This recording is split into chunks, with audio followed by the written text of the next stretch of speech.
Professor Cox returns to screen last night with new program, Universe, at 9 p.m. on BBC Two. The second installment of the show saw Professor Cox explore whether other life forms and intelligence exist in worlds far beyond our. Over the last few years, the hunt for alien life forms has led to the discovery of a range of exotic worlds, made visible using the Kepler Space Telescope. Most startling, however, is the discovery of a number of planets that may be contenders for a second Earth.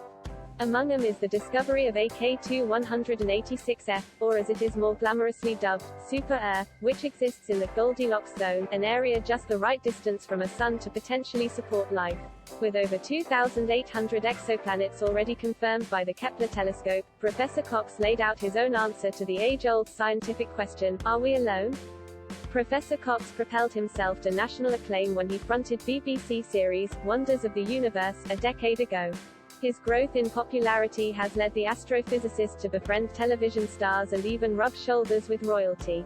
Upon the death of Philip, Professor Cox revealed he had once sat with the Duke of Edinburgh at a lunch and was wowed by the royal's scientific knowledge.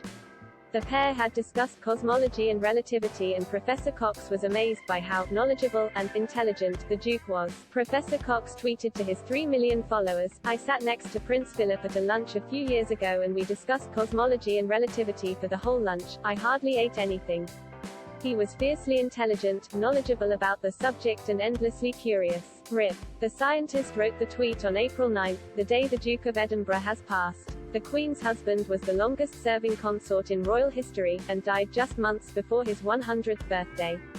A number of Twitter users commented on Professor Cox's post, paying their respects to the Duke, including Rod Maxwell, who said, "A couple of work colleagues met him a few years back. He was joking with them and putting them at ease. By all accounts a pleasure to work with." Twitter user Ruben Van Pra added, "A much more genuine tribute than what BBC News put on their sites. Thanks." Meanwhile, Ped replied by making a reference to the first line of Pulp's 90s hit, Common People. The user wrote, "He came from Greece, he had a thirst for knowledge."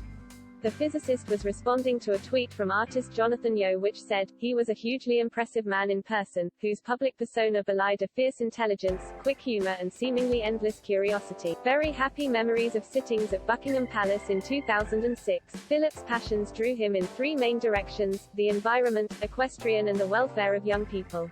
However, the Duke also, like Professor Cox, reportedly held a firm interest in extraterrestrial life and was said to have been a subscriber to quarterly magazine Flying Saucer Review in 19.